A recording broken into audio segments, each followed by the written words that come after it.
Hello.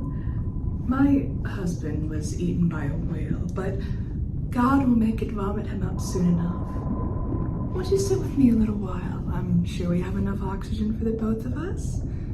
It was Friday morn when we set sail, and we were not far.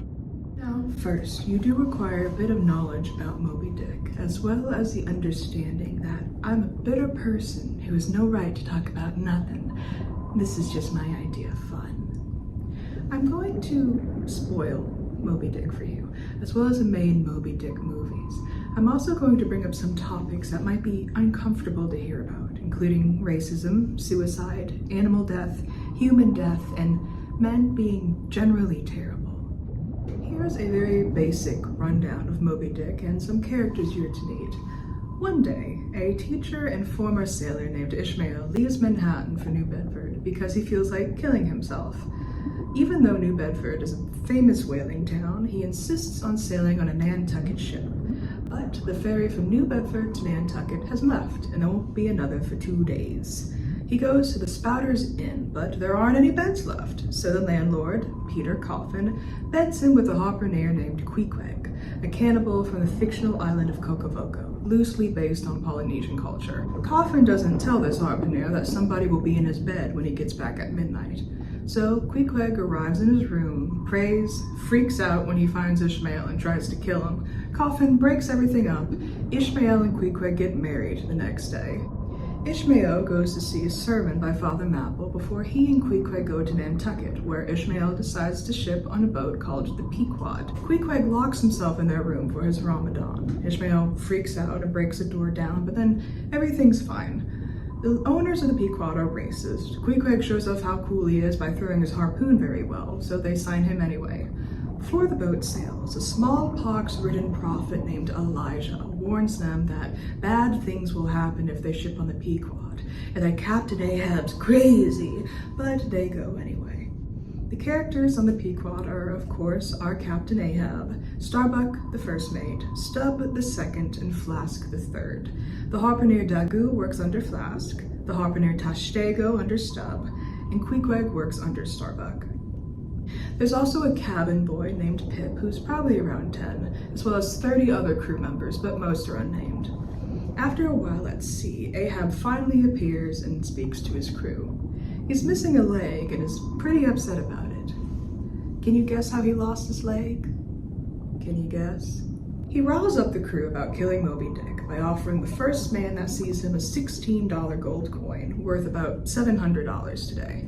It's eventually revealed that Ahab hired a secret crew to help him get Moby Dick. The leader of this crew is Fadala, who is a psychic, and Flask and Stubb seem to think he's actually Satan. At one point, Pip falls off of one of the whale boats and sees God. He and Ahab bond over their insanity. Starbuck politely asks Ahab to calm down and focus on things other than Moby Dick, so Ahab threatens to shoot him. Queequeg gets a fever from working below deck and almost dies. The carpenter makes him a coffin, but then he gets better, so they turn the coffin into a life buoy, because what else are you going to do with it? The Pequod runs into a few boats, but the important ones are the English ship, the Samuel Enderby, whose captain, Captain Boomer, lost his arm to Moby Dick, the Town Ho, whose mate was eaten by Moby Dick and once carried a sailor named Steelkit, and then the Rachel. The captain of the Rachel, Captain Gardner, Ahab's friend from Nantucket, had lost his son while chasing Moby Dick and asks Ahab for help finding him. At this point, Ahab is fully overtaken by his need for revenge and refuses to help Gardner look for him. He begs for forgiveness as he goes full speed in the direction of Moby Dick. Ahab and Starbuck have one final moment in one of the most gut-wrenching chapters of the book, where Starbuck begs Captain Ahab to just turn around and go home. Ahab once again ignores the only person on this ship with any brain cells and chases Moby Dick for 3 days straight. The 3 mates, harpooneers, and a few crew members go down with the ship after Moby Dick rams into it. The rest of the crew die on the whaleboats. Ahab is strangled by his own harpoon rope, leaving Ishmael the sole survivor, who floats on Queequeg's coffin for 2 days until the Rachel finds him. So try to keep that all in mind. Why are we here? I love Moby Dick. I might be what you'd call it a dickhead. I've read the book twice. I've read certain chapters countless times, and I'm currently in the process of doing a third, more in-depth read-through with annotating and such. It's an amazing story of love and fear and loneliness and religion, free will and the lack thereof, racial and cultural divisions, deadly hubris versus deadly cowardice, fighting against the universe and losing. And people have also made movies about it, but I don't like those very much. I don't blame them. Moby Dick is called a great American epic for a reason. It's an encyclopedic novel with a topsy-turvy plot and a lot of information. I definitely don't expect a filmmaker to get over 130 chapters into a single movie, but I think some of them could have done better. Starting with the first two Moby Dick movies, both starring John Barrymore as Captain Ahab. They're not Moby Dick. There's Ahab and a few other characters, and there's a whale, but that's about all its relation to the book. It's kind of a prequel, but with different endings. Ahab ends up killing Moby Dick, as well as his own brother, just in time to go home and marry Father Mapple's beautiful daughter, who he had been battling his brother to win over. The 1931 is actually a talkie remake of the 1926 movie The Sea Beast, but they're practically identical, except she leaves him in the original one because he loses his leg. The original one is also significantly more racist, so I'm choosing to focus more on the 1931. Both are quite beautifully filmed and do a wonderful job of immersing the viewer into this story. Also, the whale effects are outstanding for the period. I really enjoyed the scene of Ahab's freshly amputated leg being cauterized.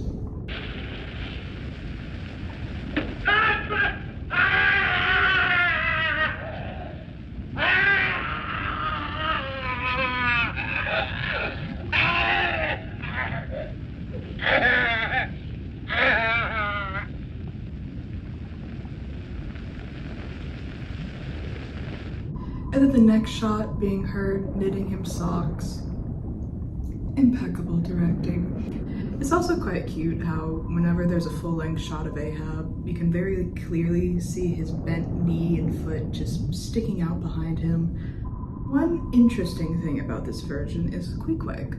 I fully expected some blackface or Islander makeup, but the actor playing Queequeg is a black man, at least in the 1930s version. In the 1926 one, it's also a black actor, Sam Baker, but they definitely painted him blacker. That's a whole nother conversation though. 1930s Queequeg was played by Noble Johnson. Looking into him, I actually found something much more interesting than either of these movies. Noble Johnson and his brother, George Perry Johnson, founded the Lincoln Motion Picture Company in 1916, the first ever black production company. Black films by black artists for black audiences.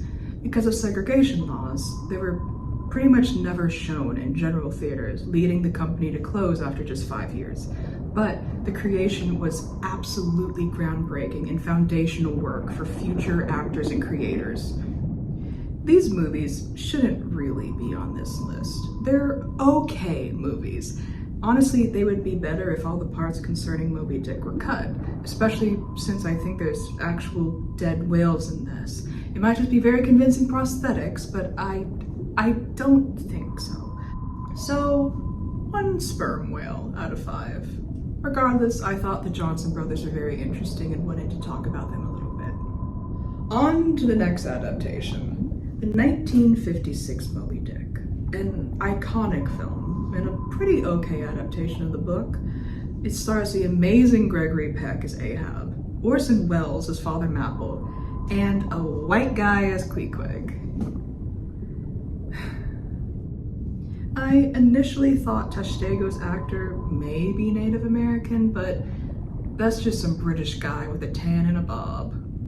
Surprisingly enough, a black man was cast as Daggoo, and he was relatively well written, so that was decent of them, I suppose.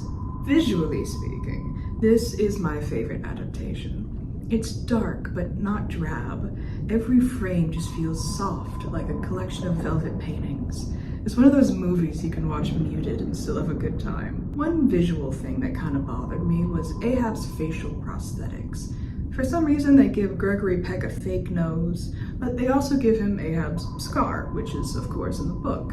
But it kind of looks like they just squished a worm on his face. It looks a little better in promotional shoots, but I found myself wondering, couldn't they just dab it with a sponge? Give it a little texture to help it blend in?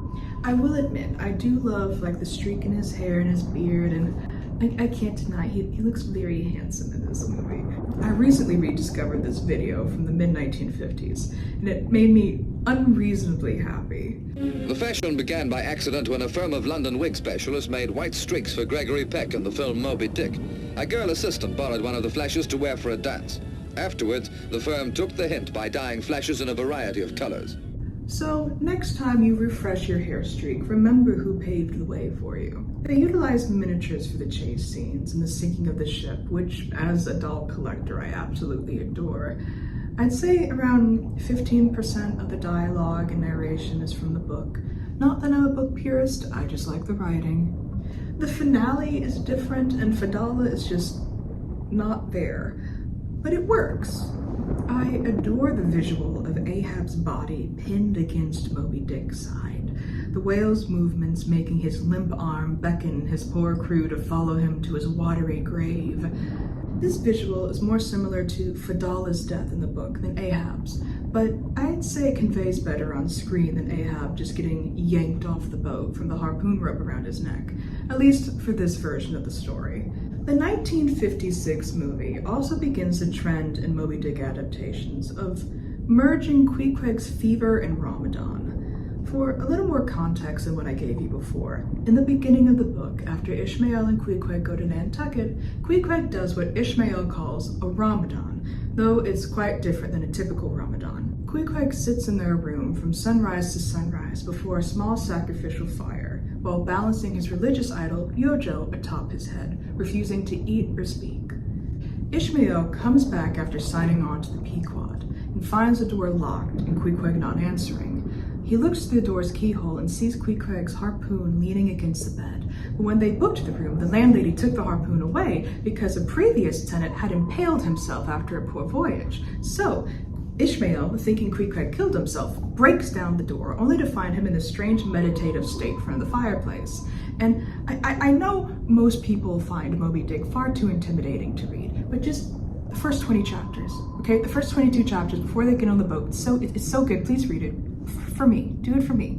Anyway, much later in the book, 93 chapters to be exact, Queequeg gets a fever on the boat, and the carpenter builds him a coffin. Queequeg recovers, and this coffin ends up being what saves Ishmael from drowning in the finale. In every movie, the initial Ramadan is skipped, and in all but one of the movies replaces the fever entirely. I know it's to save time and to keep the story moving, but the original scene in the book was to build the connection between Ishmael and Queequeg before they even get onto the boat.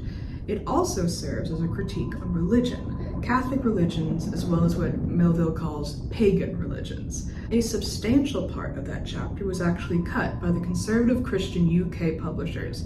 Queequeg's even converted to Christianity in that version. Excerpts like that, along with Ishmael and Queequeg's arguably homoerotic relationship, is what made this book essentially destroy Melville's career. But again, that's for another day. There's a brief mention of the island he was born on, but everything else about his characters is really overshadowed by the screenwriter's insistence on using the stoic Indian stereotype. Especially when in this film, Queequeg requests for chief feathers to be carved into his coffin. Now, I'm no expert on Native American burial practices, but neither is Queequeg. He's meant to be Polynesian.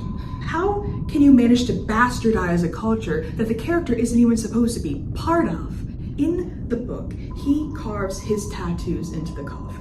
Tattoos that represent the mystery of creation and the meaning of life in his culture. He carves the literal meaning of life into a coffin. It's right there. The symbolism is right there. okay? And you, in this movie, just slaps some feathers onto it? Why don't you bury him in a Spirit Halloween headdress and some plastic moccasins while you're at it?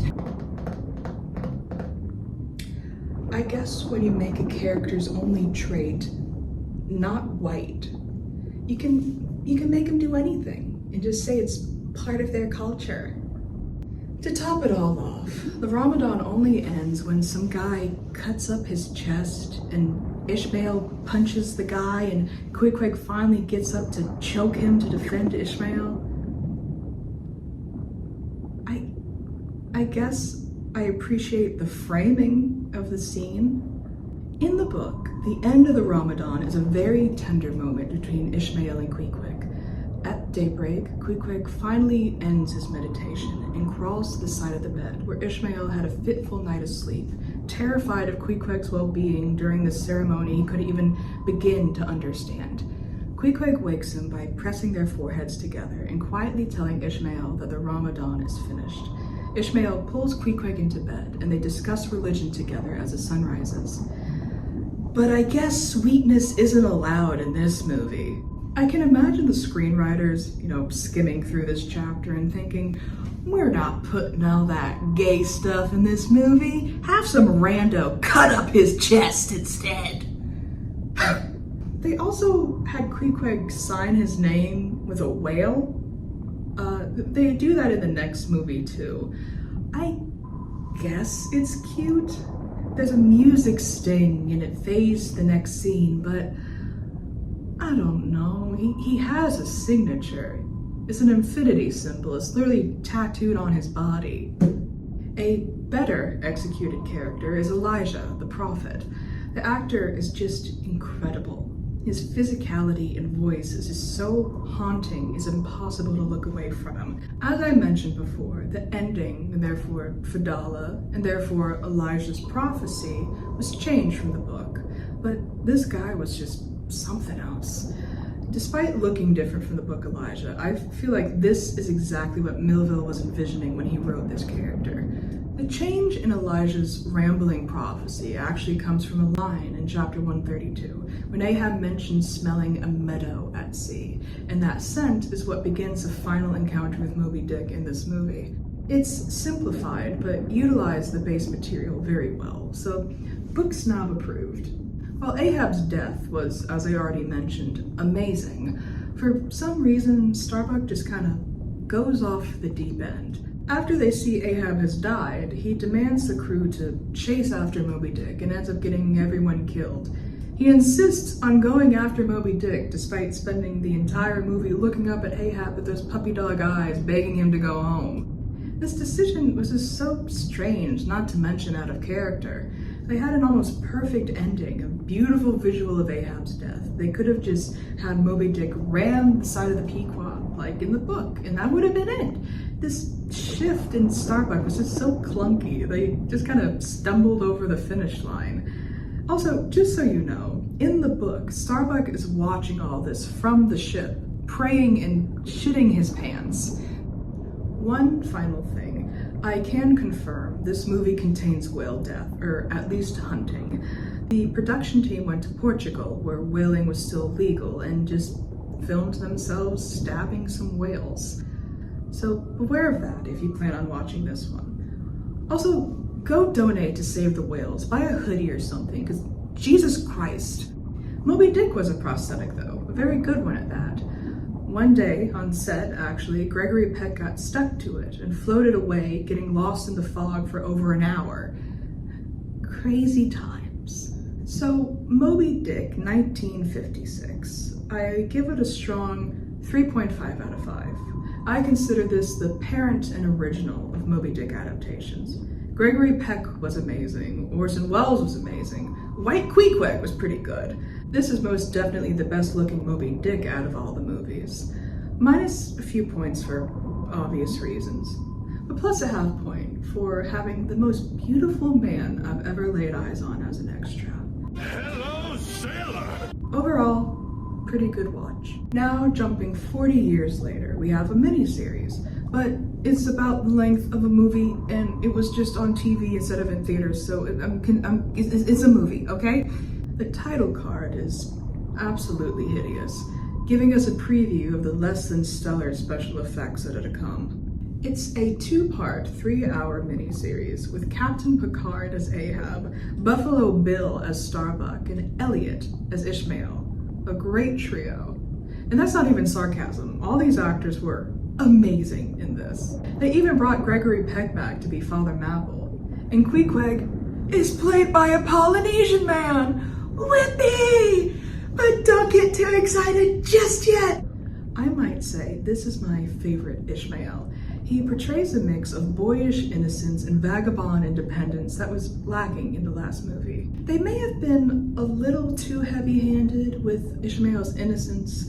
They threw away the fact that he did have some experience at sea, going out of the way to say he's completely ignorant of sea life, and put in so many scenes of him just kind of being an idiot. But I dare say this is more in character than the sun-worn stoic of the 1956 version. It's like the 1998 version is Ishmael at the time of the sinking, and the 56 version is him writing this story some years, never mind how many later. I have very mixed feelings about this version's Queequeg. While I obviously like the casting more, and not just because of his race, but this actor has a certain soulfulness that is truly wonderful to watch. It's his physicality that bothers me. It's like the director saw the use of the noble savage trope from the book in the last movie and thought, hey, what if we just make him a freak instead? I'm going to read to you a portion of chapter 3, and then I'll show you the same scene from the movie. Stop your grinning, shouted I, and why didn't you tell me that Infernal Harpooner was a cannibal? I thought you knowed it. Didn't I tell you he was peddling heads around town? Return flukes again and go to sleep. Queequeg, look here. You savvy me, I savvy you. This man sleepy you. You savvy? Me savvy plenty, grunted Queequeg, puffing away at his pipe and sitting up in bed. You, get in, he added, motioning to me with his tomahawk and throwing the clothes to one side. He really did this not only in a civil, but really kind and charitable way. I stood looking at him a moment. For all his tattooings, he was on the whole a clean, comely-looking cannibal. What's all this fuss I've been making about, thought I to myself. The man's a human being just as I am. He has just as much reason to fear me as I have to be afraid of him. Better sleep with a sober cannibal than a drunken Christian. Queequeg, you stop that! Why didn't you tell me that this harpooner I'd be sharing a bed with is a bleeding cannibal, for God's sake? Listen to me, Queequeg. You savvy me, I savvy you, no? This man sleep here in this bed with you. You savvy? Me sabi plenty. Get in. Get in. Get in.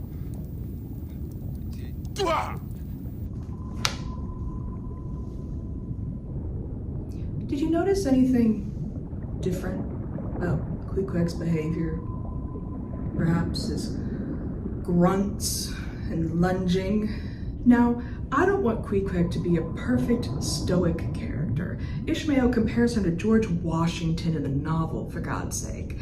The noble savage stereotype is just as bad as a wild savage one. But can't he just be a guy? Can there be a happy middle? He does this a few more times. He even scares an old lady, just for fun, apparently. Perhaps they're trying to add dimension to his character. I'm assuming this specific clip is in reference to a line in chapter 6 about Ishmael seeing Mediterranean mariners frightening women on the streets of Nantucket. But it's not Queequeg. Ishmael, this older woman, and most importantly, the readers of Moby Dick in 1850s were racist as hell. A big part of Queequeg's character was to prove them wrong. Now, his portrayal is not without fault in the book, by any means.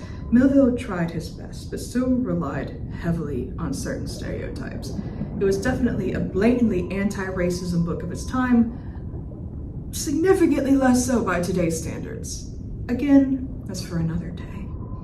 Maybe it's based off of a line in chapter 4, when Ishmael says Queequeg is in the transitional stage of being civilized. but that's about him hiding from Ishmael to put his boots on, not hissing at old ladies. Maybe it's possibly a reference to haka, a traditional Maori dance, but I'm not willing to give the creative team of this movie that much credit. Please refer to my earlier disclaimer. I'm a bitter person who has no right to talk about nothing, but mainly because of this movie's Ramadan scene, where Queequeg denounces his god, tosses Yojo in a fire, and then throws himself at Ahab's feet, praising him as God. I know, creative liberties. The screenwriter was trying to make a point of the crew blindly following Ahab. I almost turned off the goddamn movie. This really bothers me in particular because of chapter 11. When Queequeg is telling Ishmael of his home island, he explains that he hasn't returned because he feels that his time amongst Christians has left him impure, unfit to take his father's throne. He feels stripped of his cultural identity and is trying to rediscover it. And the movie does this? Don't say your movie is a story of Moby Dick if you're going to spit on such an integral part of one of the main characters. You might as well take out the damn whale at this point. Another quick scene I found strange was the apparent laziness of Ahab's stowaway crew. I mentioned the lack of a character for Dala in the last movie. In the book, he's the head of a small crew of specialized sailors Ahab hired to help him kill Moby Dick. Keep up, I've told you this! For some reason, there's a scene where the men are seen smoking and playing Go quite lazily while all the white sailors are working. Starbuck confronts Ahab about this, and it somewhat marks the beginning of their downfall in this movie. Now, I'm a fan of Moby Dick, not an expert. Fadala doesn't come in until like chapter 50, okay? I definitely could have missed a sentence or two about the crew being lazy. But I don't think so. Fadala is discussed in length by other characters. There's even a scene where he's standing in Ahab's shadow, and it's insinuated he doesn't cast his own shadow, just like Satan doesn't cast a shadow. But he's never described as lazy. On the contrary, in chapter 130, it's insinuated he doesn't even sleep. But in this movie, he just kind of stands with his arms crossed in that kind of stereotypical Chinese man stance, which kind of gives me the same vibes as the feathers in the last movie, but maybe I'm reaching. Either way, strange choice. One fun part of this movie is that the guy from Aquamarine plays Elijah. Remember Leonard? He's Elijah in this, and he's pretty good. I don't know much of his other acting credits, but I do kind of love the idea of him being typecast as an unsettling man near the sea. Also, Stubbs' character is introduced by him having a threesome, so good for him. Starbuck is perfect. Ted Levine could not have been cast better. He and Patrick Stewart they were meant to be in a movie together. I still tear up when I reread chapter 132, The Symphony. Starbuck begs Ahab to go home for the last time. They look into each other's eyes and they see the reflection of their families back in Nantucket, praying for their safe return. Ahab decides Starbuck must stay on the ship when he hunts Moby Dick for the last time. He knows it's a suicide mission, and he can't stand to see Starbuck, the final memory he has of home, destroyed. Now, I'll admit, the rewriting in this scene and Starbuck's piss yellow hair kind of ruins the vibe, but it's still effective. Really though, a $20 million budget couldn't stop by CVS to get some purple shampoo. So, Moby Dick 1998. I think I'll go 2.5. It's a favorite of Gregory Peck as well as Patrick Stewart. It incorporates a good bit of the book's original dialogue as well as Ishmael's inner monologue, and the rewritten scenes match Melville's style pretty well. There's a lot of gore, so be warned of that, but it is fake gore in this one. And points off for the Ramadan, obviously. Also, points off for the CGI whale. The practical one was okay, but the animated one, it kind of looks like a Q-tip. The 2011 Moby Dick is another two-part series with William Hurst as Ahab and Ethan Hawke as Starbuck. I am truly, I promise, trying to accept that this one is more inspired by Moby Dick than an actual adaptation, but I like the title card. I think that was very nice. The movie opens with Ishmael saving Pip from a plantation. For you to like him, I suppose? It helps. He will be more irritating later on. Just to be clear, I don't think it's bad that Ishmael helps Pip leave the plantation. I just think it's a weird way to start this movie. Also, forget the fact that Ishmael travels from Manhattan to New Bedford in the beginning, and that Pip is from Alabama. I guess he just took a 2,000-mile detour? It appears as if they went from Alabama to New Bedford to Nantucket in a single day. Like, they couldn't change the lighting or have Ishmael take off his coat or something. A unique part of this movie is the inclusion of Ahab's wife. The first 10 minutes is mostly men working on a boat, Ahab hating his life, but having a really cool and really pretty wife. She's also a southerner for some reason, but we've already learned that in this universe, Alabama's only an afternoon's trip away from Nantucket. They even make Elijah give her the prophecy instead of Ishmael and Queequeg, which is a brave choice, but I really like it. The pre-ship scenes are very boring. They cut so many chapters from the book, and the few that they added were very rushed, especially the first introduction between Ishmael and Queequeg.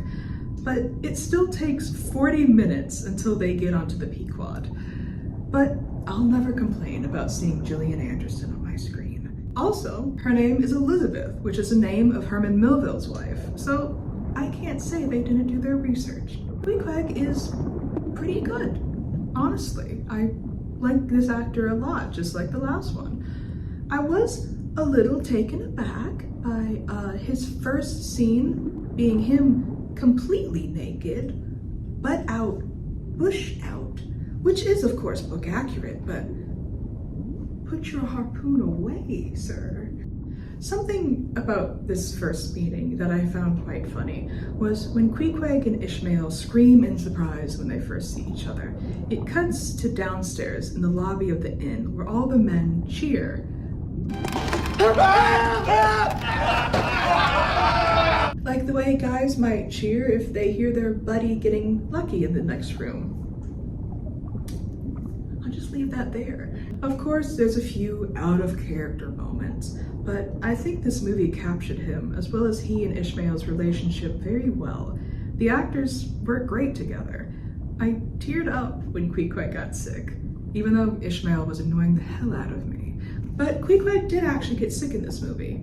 They didn't just make it a Ramadan like the other ones. He coughs! I got so excited when he started coughing! They did somehow connect the illness to Moby Dick. Like, Moby Dick is controlling the wind, and the wind is keeping Queequeg alive. There's also a few brief scenes where it seems like Ahab can hear Moby Dick in the water. Anyway, this movie explored Queequeg's intimacy a lot more than the other movies. There's even quite a sweet moment when Ishmael's trying to negotiate his payment with Bildad and Peleg, the owners of the Pequod. Queequeg impresses the two men with his harpoon work, but refuses to ship with them until they also sign on Ishmael. Side note, all of the movies change where Queequeg throws his harpoon in this scene, but in this movie, he throws it at a sign and it hits the eye of a painted whale. In the book, he throws it at a hunk of tar floating in the water as if it's the eye of a whale. It's such a tiny little detail that they decided to not only keep, but change to be so much more visually appealing, and I really, really love that. Now, looking at the other characters, I don't know how to explain this other than everybody's kind of a jerk. Nobody seems to genuinely like each other. Of course, Ishmael and Queequeg have their relationship. Stubb and Daggoo actually have quite a cute little connection as well, but everyone else is just kind of snooty. Even when they're in the bar picking out harpooneers, they're just so hostile. Except when Starbuck assures Pip that he's a free man in Nantucket. That's a very, very sweet moment. But, I mean, Starbuck's always the best, so that doesn't really count. There's one shot after they set sail while Tashtego's praying or blessing the ship, and one of the sailors, who we will talk about later, is kind of giving him the evil eye. Pip looks at the sailors like, what's going on? And he snaps at Pip. Later, Queequeg is defying Stubb, and to stop the two men from fighting, Ishmael calls out that he sees a whale, even though he doesn't. And when Ahab learns that there's no whale, he pins Ishmael to the deck and starts reaming him out. For what? Why? None of this is in the book. Also, how? Ahab can barely stand on his peg leg. There's actually many different parts of the book talking about whether or not his knee works. Why is he doing this? I suppose, again, it did help show the tension between Starbuck and Ahab. The crew ignoring Starbuck's warning and getting almost animalistic and feeding Ahab's obsession and lunacy. It did make me happy to see Starbuck's character explored a little more in this version, especially more than the last, and especially more than the 56 version. Even if it's just because he was played by Ethan Hawke. That's fine. I mean, he did fabulous, by the way. And they briefly mentioned Starbuck having to confine Ahab after he was attacked by Moby Dick, which none of the other movies bring up. In chapter 41, we finally get the full story of the Moby Dick attack, and Ishmael explains to us that Ahab was so hysterical and delirious afterwards, he was bound in a straitjacket and tied into his hammock to be able to safely sail home. While it doesn't explicitly state that Starbuck was the one that tied him into the hammock, he is Ahab's first mate, so he might have been the first mate on this last voyage as well when he was attacked by Moby Dick. Therefore, he would have at least helped bind Ahab. There's no reason for him not to. It's quite vague in the book, but I appreciate how the movie uses it to showcase Starbuck's character despite how brief it was. Now, Ahab, on the other hand, I will admit, they made him quite one-dimensional and just evil. I know it doesn't sound right, but Ahab is not the antagonist of Moby Dick.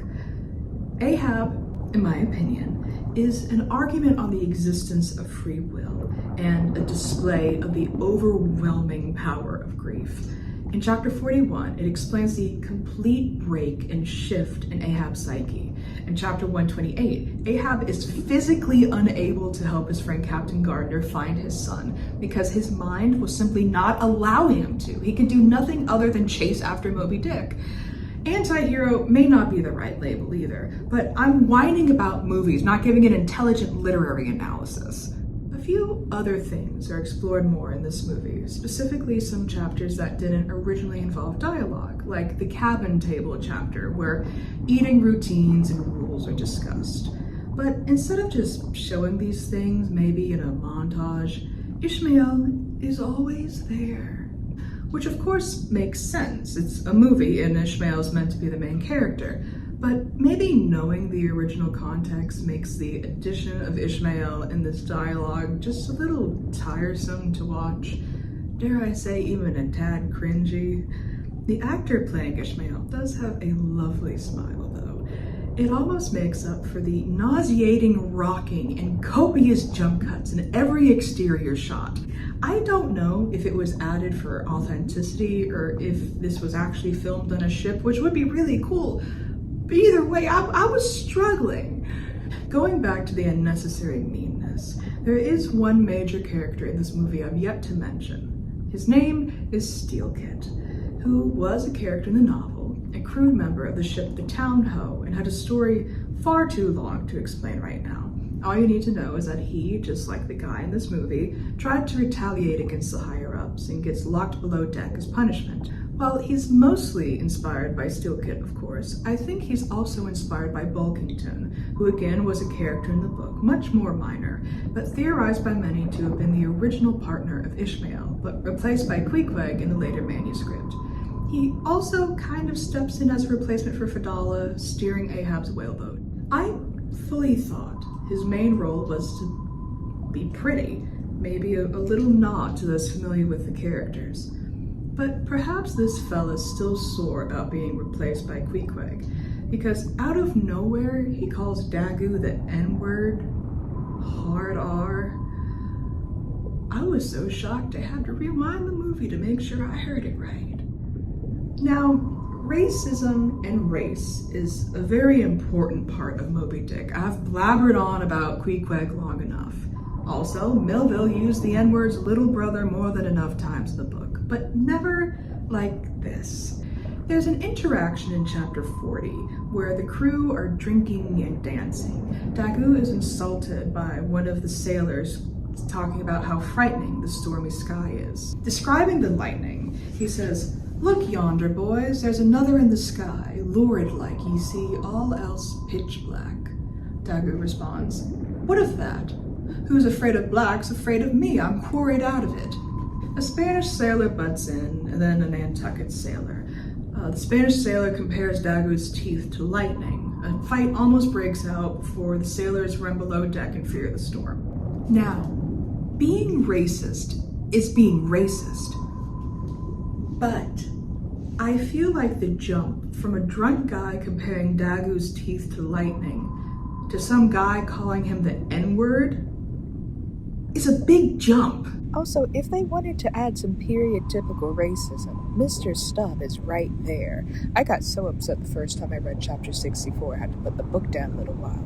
And don't even get me started on chapter 93 and what he did to my sweet little Pip. But for whatever reason, they seemed quite set on redeeming him in this movie. In a rare Stubb win, he shuts it down immediately. And perhaps this little quirk was added to make Steelkit's quite gnarly death justified, or just make the other characters not listen to him when he tries to question Ahab's orders. Regardless, it was strange. On to Sweet Pip, who has significant more screen time in this movie compared to all the others. Despite such an introduction, he spends most of his time on screen talking about wanting to kill a whale and being beaten on a plantation. Even when he's rescued by Ishmael after falling off the whaleboat, he just lies there while Ahab discusses maps with Ishmael. Why are you still here, Ishmael? Pip is supposed to be Ahab's protege. The whole point of Pip going mad was to be able to connect to Ahab on a level nobody else can. Okay? I need to be more quiet. There's other people in the submarine trying to do their work. I apologize. Ishmael was immediately favored by Ahab because he saw Moby Dick at one point when the others didn't and had some type of connection with him. Because Ahab shows so much attention, Ishmael constantly disregards the others' worries and just blindly follows Ahab. And he's so pompous about it, it gets very annoying. Ishmael is also his advisor now. They work together to make a plan to kill Moby Dick. Just for context, Ahab and Ishmael never speak to each other in the book. They don't have a single conversation. This is entirely fabricated for this movie. And I'm not complaining because it's different from the book. Hear me out.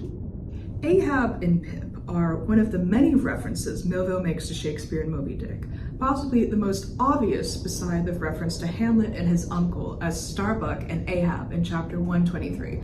Possibly my favorite chapter, go read it. In this case, Ahab is King Lear and Pip is the Fool.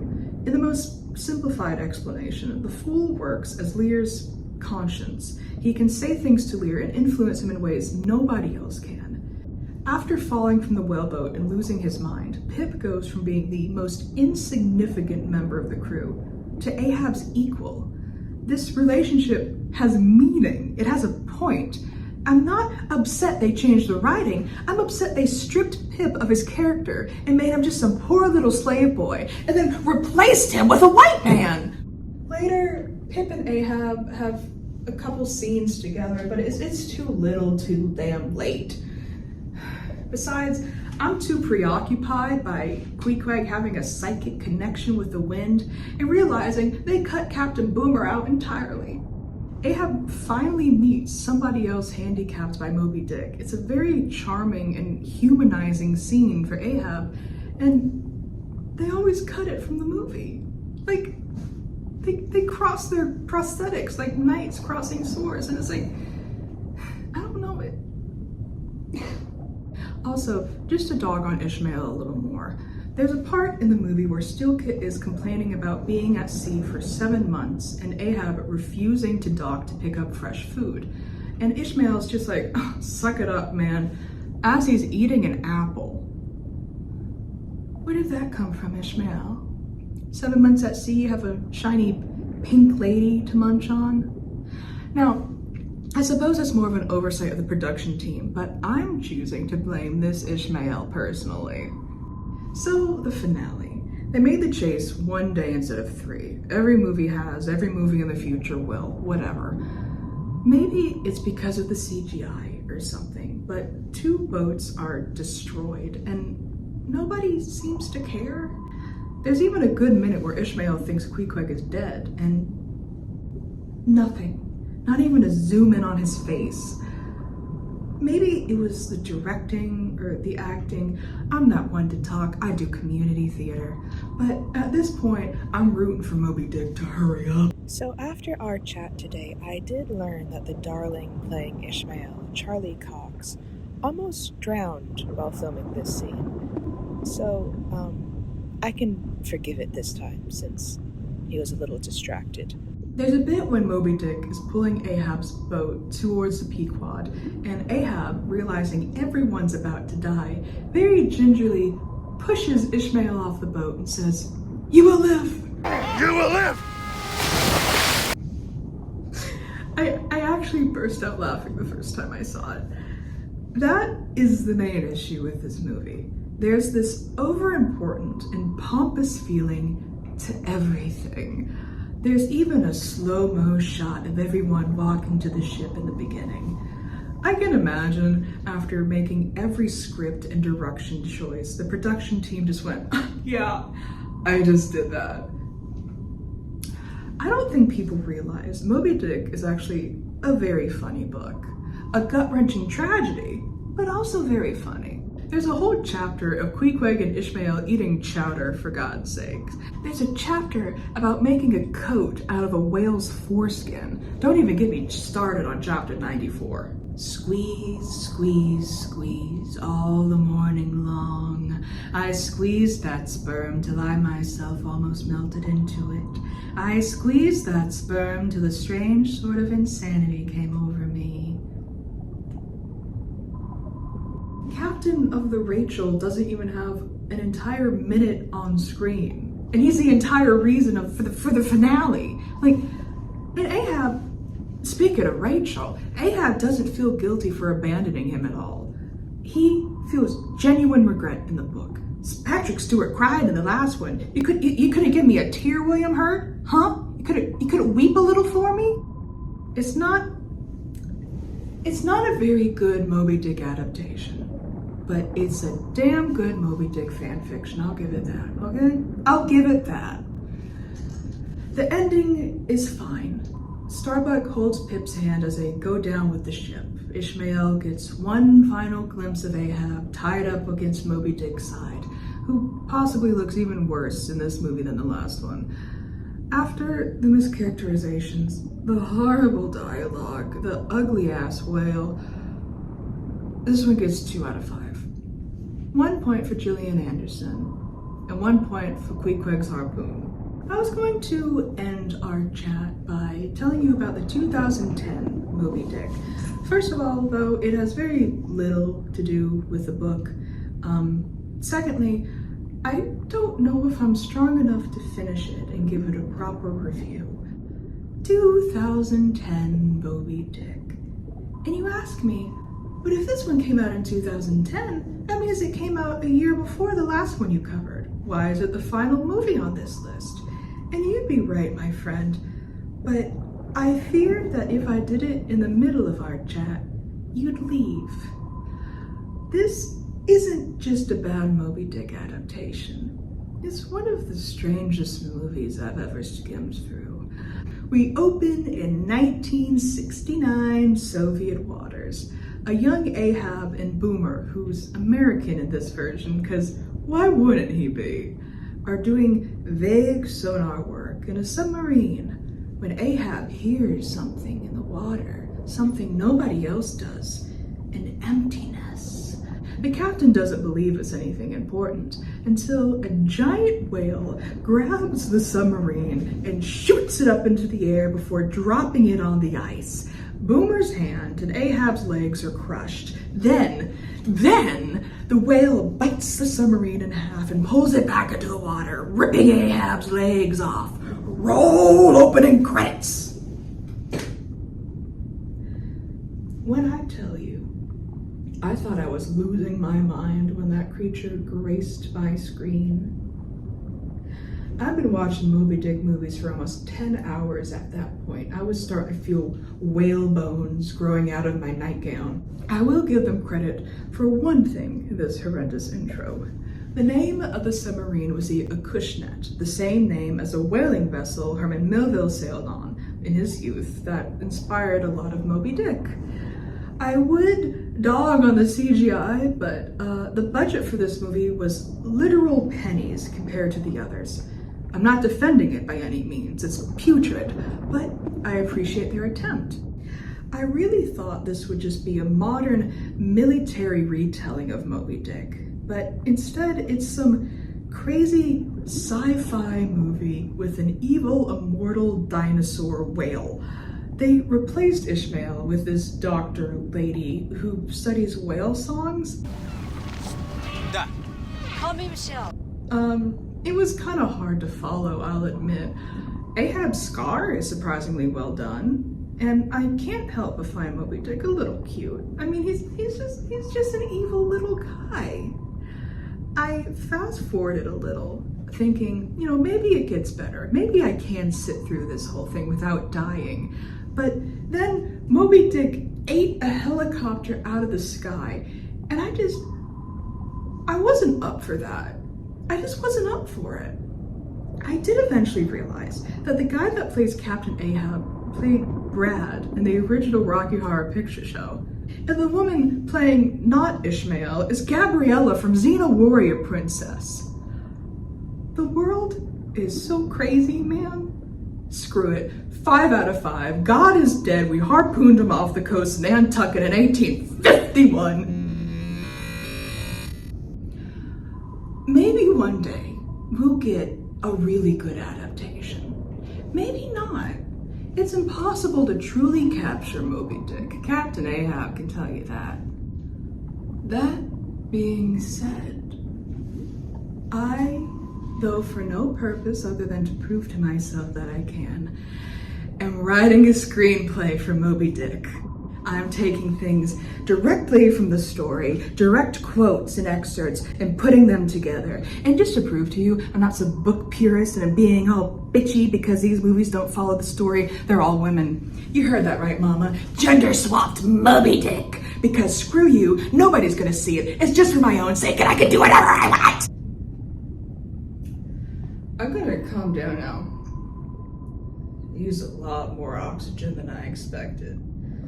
Thank you, though, for sitting with me, and I will keep you updated on the digestion of my husband. God bless, and smooth sailing.